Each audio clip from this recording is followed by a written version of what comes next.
Today, we're talking about an event that put an entire nation on edge, a massive tsunami warning that stretched across Japan. But here's the twist. It didn't come from an earthquake nearby. It came from a powerful quake hundreds of miles away, casting a very long, very dangerous shadow. It's a story that teaches a critical lesson about why the threat of a tsunami is far from over after the first wave hits. And this quote from a disaster expert really just nails the whole issue, doesn't it? Thinking it's probably fine is quite dangerous. It perfectly captures how deceptive tsunamis can be and how deadly it is to underestimate them. So where did this all kick off? Well, it started far, far away with a huge earthquake off the coast of Russia's Kamchatka Peninsula.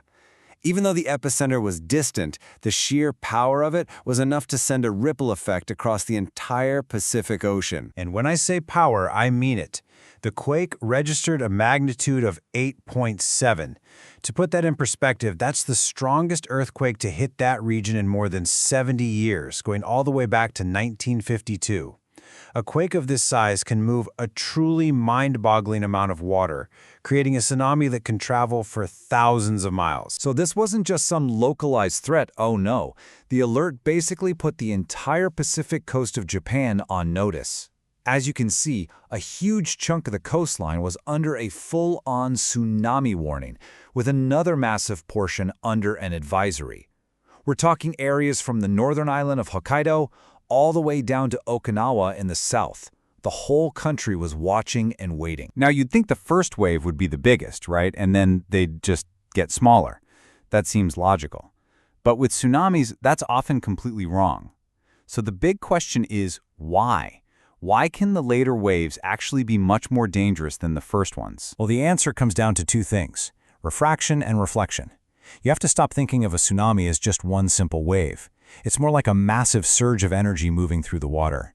As it travels, the shape of the ocean floor and the coastline bends its path. That's the refraction, and bounces it back, which is reflection. It's this complicated dance that can actually trap and focus all that energy right near the shore. Okay, so here's how that energy gets all concentrated. Out in the deep ocean, the tsunami is moving incredibly fast, like jet plane fast.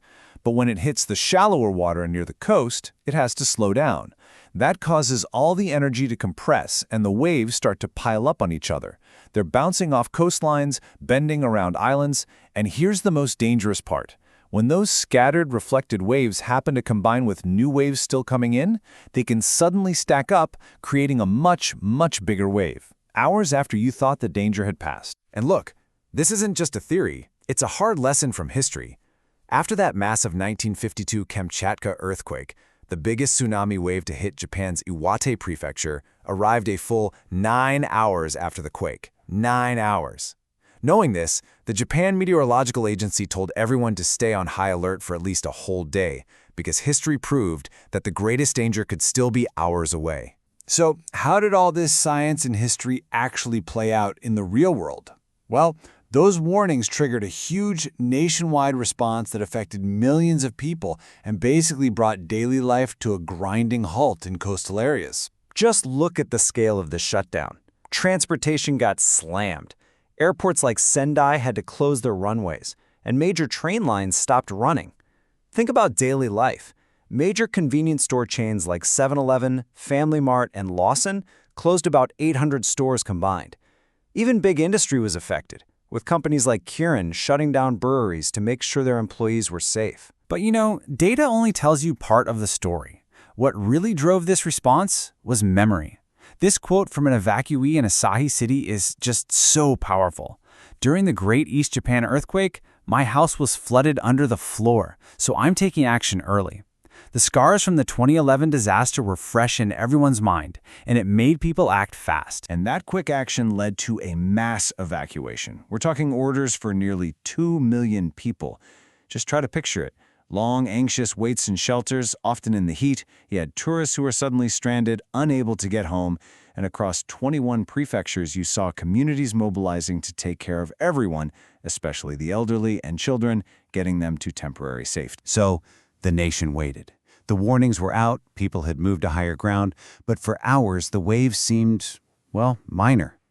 This is where the story gets tense, because we're about to see the proof that those scientific warnings were terrifyingly accurate. Let's look at Kuji Port in Iwate. The first observations came in, and they almost seemed to downplay the threat. Around 11 a.m., a 40-centimeter wave. Okay. By 1 p.m., it was up to 60 centimeters. A bit bigger, sure, but this is exactly the moment when that dangerous thought can creep in. Is that it? Maybe it's over. And then, this happened. At 1:52 p.m., almost 7 hours after the earthquake, Kuji Port recorded a wave that was 1.3 meters high. It more than doubled in size in less than an hour. This was it. This was the moment of proof. The complicated wave physics had played out exactly as predicted, and the later wave was in fact the most powerful one. And even with all the caution and preparation, the day wasn't without tragedy. In Mie Prefecture, a 58-year-old woman who was just trying to move her car to higher ground as a precaution tragically died when her vehicle went off a cliff. It's an absolutely heartbreaking reminder that even the process of evacuating has its own risks, and it highlights how important it is to stay calm and careful even in an emergency. So what do we take away from all this? This whole event was like a massive, real-world drill. And it reinforced some critical rules for survival that everyone living in a tsunami zone needs to know by heart. These really are the ironclad rules for survival. First, and this is the big one we've been talking about, later waves can be higher. Second, if you wait until you can actually see the tsunami, it is already too late. You cannot outrun it. Third, you never, ever go back to the coast until you get the official all clear.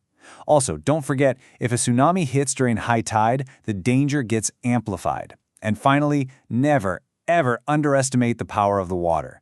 Even a 30-centimeter wave, that's less than a foot, has enough force to knock an adult off their feet and pull them out to sea. In the end, this event wasn't the worst-case scenario, but it was an incredibly powerful and incredibly effective warning.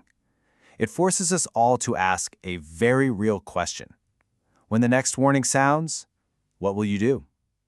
Have you really taken these lessons to heart?